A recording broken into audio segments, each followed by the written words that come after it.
1절에서 22절입니다. 시편 34편 1절에서 22절. 다윗이 아비멜렉 앞에서 미친 채 하다가 쫓겨나서 지은 시. 내가 여호와를 항상 송축하며 내 입술로 항상 주를 찬양하리이다.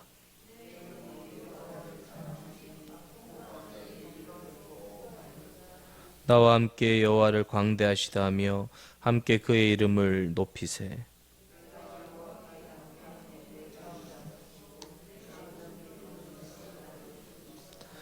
그들이 주를 앙망하고 광채를 내었으니 그들의 얼굴은 부끄럽지 아니하리로다.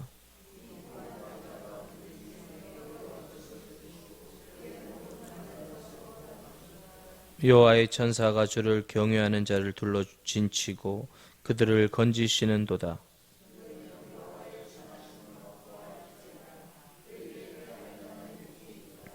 너희 성도들아 여호와를 경외하라. 그를 경외하는 자에게는 부족함이 없도다.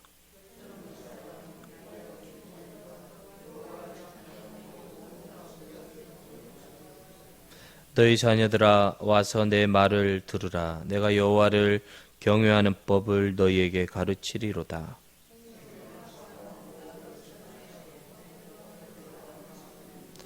내 혀를 악에서 금하며 내 입술을 거짓말에서 금할지어다.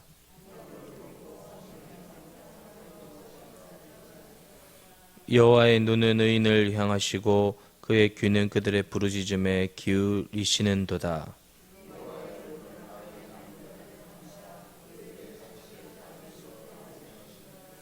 의인이 부르짖음에 여호와께서 들으시고 그들의 모든 환난에서 건지셨도다.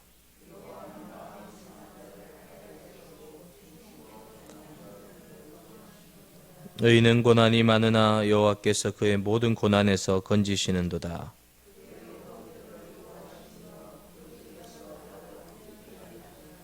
악이 악인을 죽일 것이라. 의인을 미워하는 자는 벌을 받으리로다. 여호와께서 그의 종들의 영혼을 속량하시나니 그에게 피난하는 자는 다 벌을 받지 아니하리로다. 아멘. 오늘 본문은 이 표제어가 다윗이 아비멜렉 앞에서 미친 채 하다가 쫓겨나서 지은 시입니다. 다윗이 이제 사울에게 쫓기면서 이 블레셋의 아기스에게 도망을 칩니다. 이 블레셋 아기스는 가드 지방인데요. 가드는 누구 고향입니까? 골리앗의 고향입니다. 여러분, 다윗이 골리앗을 쳐 죽인 고향이 가드입니다. 얼마나 오죽했으면 위급했으면 다윗이 가드로 도망을 치겠습니까? 그런데 그 당시 빌보드 차트 1위가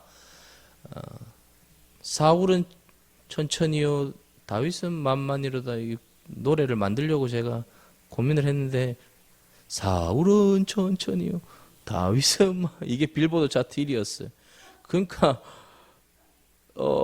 그 당시 신하들이 이 빌보드 차트 1위를 부르는 거예요. 사울은 천천히. 그 인간 그 사람 아닙니까?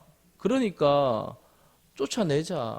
여기 오면 또 저 사람 다윗이 우리를 반역해서 우리를 죽인다. 그러니까 다윗이 갑자기 침을 질질 흘리는 거예요. 미친 척 하는 거예요.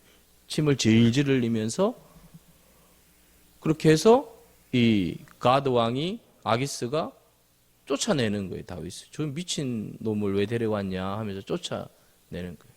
근데 여러분 가만히 한번 생각해 보세요. 사면 초가예요. 빌보드 차트 노래를 부르면서 그 사람 다윗이다. 죽여라. 쫓아내라. 이렇게 하는데 다윗은요 사실은 사면 초가예요. 사면 초가. 근데 거기서 침을 질질 흘린다고 여러분 쫓아내는데 쫓아내고 나서 오늘 1절 한번 보세요. 내가 여호와를 항상 송축하며 그래요. 여러분 완전히 갇힌 가운데서 다윗이 그 자리에서 나왔는데 그러면서 여호와를 송축한다고 하는 게 한번 생각을 해보세요. 여러분 침 흘린다고 그냥 나올 수 있습니까? 갇혀버렸는데 완전히 그 적진의 한가운데 들어갔는데 하나님이 빼주셨기 때문에 나오는 거예요. 그러니까 다윗이 마음으로 나오면서 쫓겨나면서 선포하는 게 뭔가 하면 하나님 오늘도 나를 살려주시네요 라고 하면서 하나님을 송축하는 거예요. 여러분, 하나님을 송축한다는 것은 어떤 의미가 있는가 하면 하나님께 무릎을 꿇다라는 거예요. 하나님께 무릎을 꿇는 자에게 하나님께서 복을 내려주신다. 이게 바라크라는 히브리어예요. 여러분, 우리가 예배를 오면서 우리가 문을 열면서 여러분 우리가 무릎을 꿇고 있지 않지만 우리의 마음은 언제나 문을 열고 들어오는 순간부터 하나님 앞에 내가 무릎을 꿇습니다라는 마음으로 앉아 있어야 돼요. 아무리 앉아 있으면 뭐합니까? 하나님을 송축하지 않는 예배자는 아무 의미가 없습니다. 여러분, 하나님께 무릎을 꿇는 자에게 하나님이 복을 내려주신다라는 거예요. 하나님께 무릎을 꿇지 않으면 여러분 우리가 이 자리에 앉아있고 예배하는 게 무슨 의미입니까? 제가 하나님께 무릎을 꿇지 않고 설교하는 게 무슨 의미예요? 하나님께 무릎을 꿇고 올라오는 거고 하나님께 무릎을 꿇고 예배 드리는 거예요. 그러니까 예배자들은 하나님을 송축하는 마음으로 높이는 마음으로 들어오는데 예배를 드릴 때마다 내가 주님께 무릎을 꿇습니다 라는 마음으로 하나님께 예배할 때 어떤 일이 벌어집니까? 복이 임한다는 거예요. 이게 송축의 의미예요. 하나님께 송축할 때 하나님께서 그렇게 복을 내려주신다. 모든 시간에, 모든 예배 시간에 그렇게 예배할 때 어떻게 됩니까? 찬양이 터져 나오는 거예요. 새 노래가 나오는 것이죠. 그러면서 여러분 다윗이 어떻게 합니까? 그 하나님께 온전한 예배를 드리는 자는 2절에 여호와를 내가 자랑하리니 그래요. 하나님을 자랑하는 삶이 그렇게 되어지는 거예요. 내가 하나님을 자랑해야지 결심으로 되지 않아요. 하나님을 자랑하는 자는 참된 예배자를 통해 하나님이 막 자랑되어지는 거예요. 막 가슴에서 북받쳐 올라오는 것이죠. 하나님을 자랑하고 싶은 마음, 하나님을 드러내고 싶은 마음.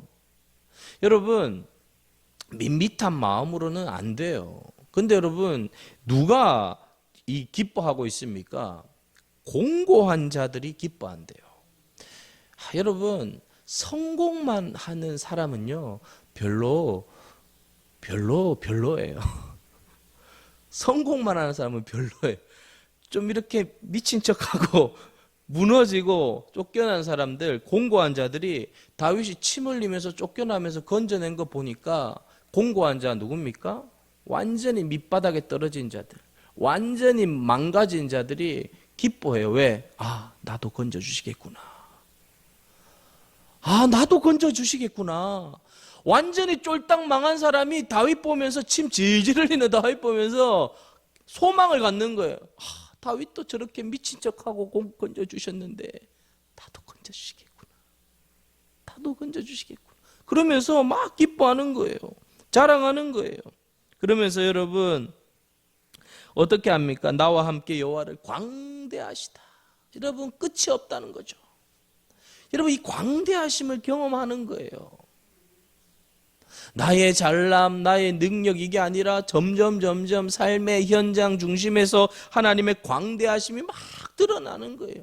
광대하다는 게 뭐예요? 끝이 없다는 거죠. 위대하시다는 것이죠. 놀랍다는 것이죠. 할렐루야. 여러분 이게 신앙의 본질 아니에요?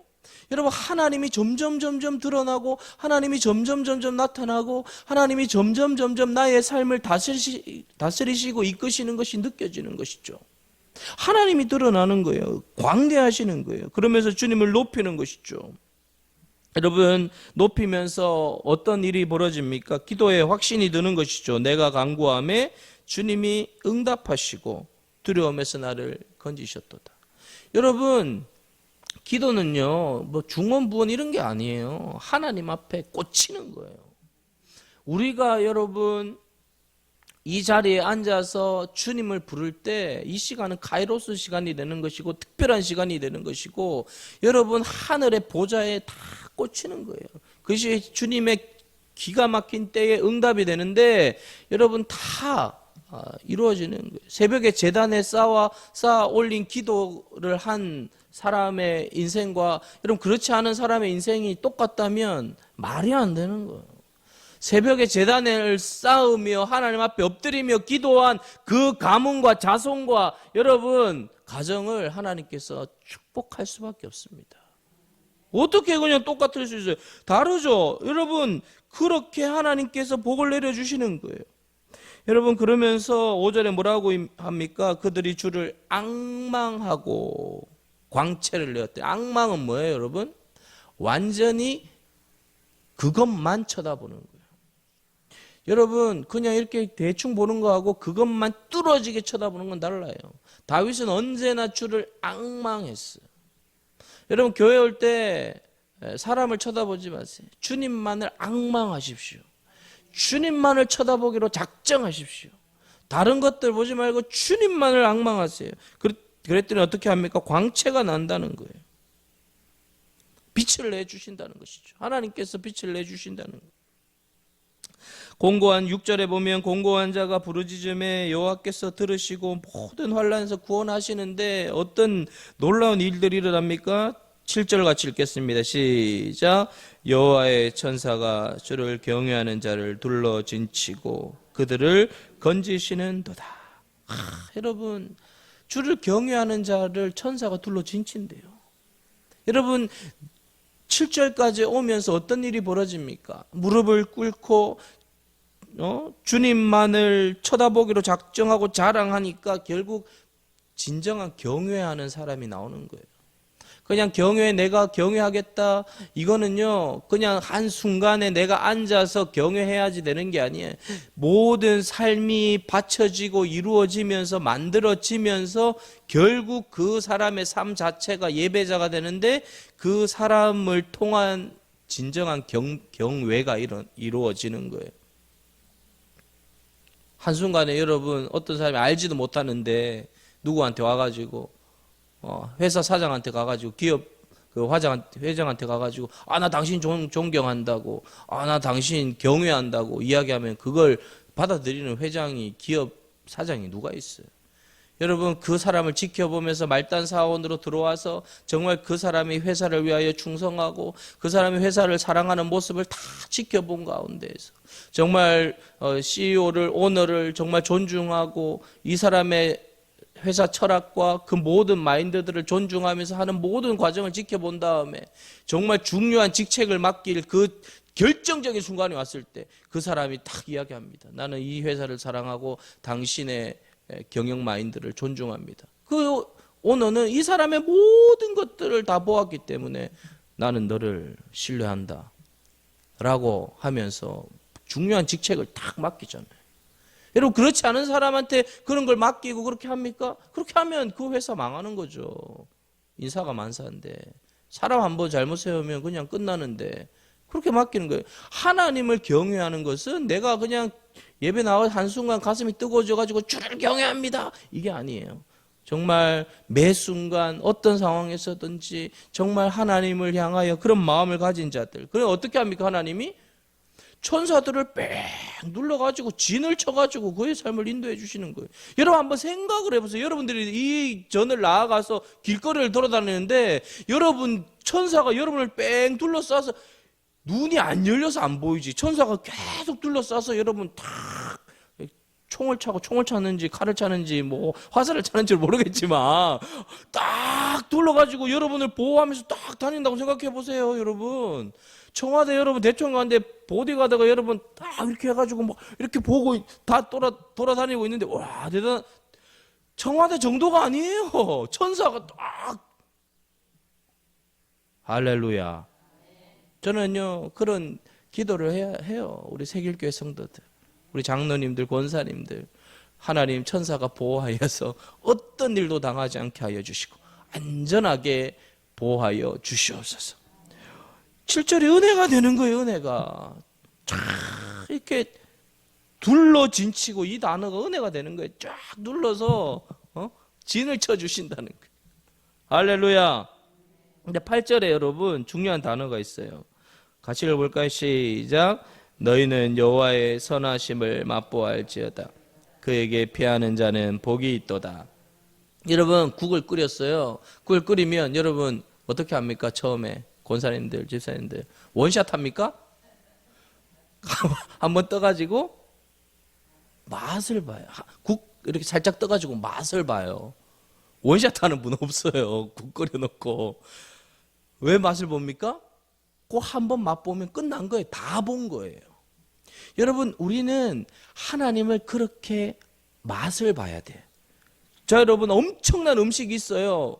TV에 백종원이 나와가지고 만들어가지고 그래요. 근데 여러분 TV에서 보지 우리가 그게 뭐 맛있는지 군침은 돌지만 맛있는지 맛없는지. 근데 여러분 끓여가지고 한 번만 정말 많지도 않아요. 요만큼만 맛을 보면 어때요? 전체를 아는 거예요. 하나님은요 우리가 뭐 원샷 할 필요 없어요. 예배 시간에 조금만 맛봐도 하나님의 그 크심을 경험하는 거예요. 아는 거예요. 그래서 여러분 예배 시간대마다 요만큼이라도 주님을 맛보시길 축복합니다. 이게 간 보듯이 그렇게만 봐도 돼요. 그러면 하나님의 전체를 다 보는 거예요. 그러니까 그만큼만 보는 거예요. 그 맛을 보는 자는 여러분 뭐라고 합니까? 9절에 부족함이 없대요. 부족함. 왜 부족해요? 맛을 못 보니까 부족하는 거예요. 맛을. 맛봐요. 10절에 재밌는 말이 있어요. 젊은 사자는 궁핍하여 줄일지라도 여호와를 찾는 자는 모든 좋은 것에 부족함이 없다 그래요. 자 여러분 젊은 사자는 어떤 사자냐? 힘 있는 사자예요. 용맹한 사자예요. 자 그러면 젊은 사자는 굶주릴까요? 굶주리지 않을까요? 굶주릴 확률이요 거의 없어요. 젊은 사자는 용맹한 사자이기 때문에 늙은 사자가 아니에요. 아이고 할 때도 그냥 아이고 이런 사자가 아니에요. 그냥 이렇게 하는 사자예요. 그럼 지나가는 토끼가 심장마비로 죽을 정도의 사자라는 거예요. 그 사자는요 궁핍하여 줄일지라도 궁핍하여 줄일 확률이 거의 없어요. 그런데 그 사자가 궁핍하여 줄일지라도 0.001%가 있다 할지라도 여호와를 찾는 자는 부족함이 없대요. 그 확률보다 더 하나님이 붙잡아 주시고 더 인도해 주시고 더 축복해 주신다는 거예요. 저는 우리 세길교회가 저는 이렇게 돼야 될 줄 믿습니다. 다 안 된다고 해요. 다 힘들다고 해요. 코로나든 뭐 발로 나든 손로 나든 코로 왔으니까 손로 나. 그것보다 더한 게 와도 하나님 우리 세길교회 성도는 안전하게 지켜주시옵소서. 어떤 사업이든지 지켜주시고 어떤 환경이든지 지켜주시고 어떤 사람들은 월급을 못 받는다 할지라도 세길교회 성도들 월급 못 받는 일이 없게 하여 주시옵소서. 그렇게 기도하는 거예요. 하나님이 지켜주시면 여러분 10절이 그 말이에요. 그 말. 다 무너져도 하나님을 경외하는 자는 안 무너진다는 거예요. 망하지 않는다는 거예요. 하나님이 지켜주신다는 것입니다. 사랑하는 여러분, 우리는 항상 주님을 경외해야 합니다. 여러분 왜 그렇습니까? 15절에 여호와의 눈은 의인을 향하시고 그의 귀는 그들의 부르짖음에 기울이시는도다. 여러분 하나님은요 이 새벽에 이 순간에도요 모든 사람을 볼 수 있어요. 그러나 모든 사람을 보지 않아요. 정말 주님 앞에 나오는 자들에게 꽂혀 있는 거예요. 하나님은 지금 이 새벽에 많은 교회가 예배드리지만 하나님은 다 보지 않아요. 진짜 제대로 주님을 바라크 무릎을 꿇고 들어와서 예배하는 교회에 주목하세요. 막 무릎을 꿇지도 않고 그냥 하는 예배는 받지도 않는 거예요. 하나님 앞에 무릎을 꿇는 마음으로 들어오세요. 무릎을 꿇는 마음으로. 여러분 이거는요 모든 예배 공동체의 성도들이 알고 있어야 돼요. 우리는 바라크하기 위해선 문을 열자마자 주님 앞에 무릎을 꿇고 들어와야 돼요. 대충 들어오면 안 돼요 여러분. 그러면 우리는 교만해지고 거만해져서 예배자가 아니라 관중이 돼버려요. 관객이 돼버려요. 여러분 관객을 모아놓은 게 아니에요. 예배는 예배자가 무릎을 꿇은 자가 들어오는 곳이에요. 그렇지 않은 자들은 들어올 수 없는 곳이에요, 여러분. 그래서 여러분, 주님이 어떻게 합니까? 그들의 부르심을 받고 하나님께서 18절에 보면 마음이 상한 자를 가까이 하시고 중심으로 통회하는 자를 구원하시는 거예요. 우리가 마음이 주님 앞에 상한 마음으로 통회하는 마음으로 나와야 된다는 것입니다. 하나님께서 그를 지키시고 20절에 그의 모든 뼈를 보호하시고 그 중에 하나도 꺾이지 않게 하신다는 거예요. 오히려 악이 악인을 죽일 것이라 의인을 미워하는 자는 벌을 받으리로다. 악인은 망한다는 거예요. 그의 인생은 무너진다는 것입니다. 사랑하는 성도 여러분, 하나님께서 여러분들을 복 주시길 축복합니다. 하나님께서 지켜주셔야 돼요. 우리 세계교회 성도들, 하나님이 천사들을 보내 둘러 진치는 삶을 사시고 어떤 환경, 여러분 코로나 가운데서 어떤 상황에서도 두려워하지 마십시오. 주님이 여러분 지키실 것입니다. 그리고 우리가 기도하고 우리가 주님 앞에 성도들을 위하여 기도하고 담임 목사님도 기도하고 저도 기도하고 여러분 기도하기 때문에 여러분의 삶은 안전할 줄 믿습니다. 두려워하지 마시고 온전한 예배자로만 서십시오. 바라크, 주님 앞에 바라크, 내가 무릎을 꿇겠다라는 마음으로 다른 데 무릎 꿇지 마세요. 주님께만 무릎 꿇으세요. 그러면 하나님께서 여러분들에게 복의 복을 더해 주실 줄 믿습니다. 기도하겠습니다.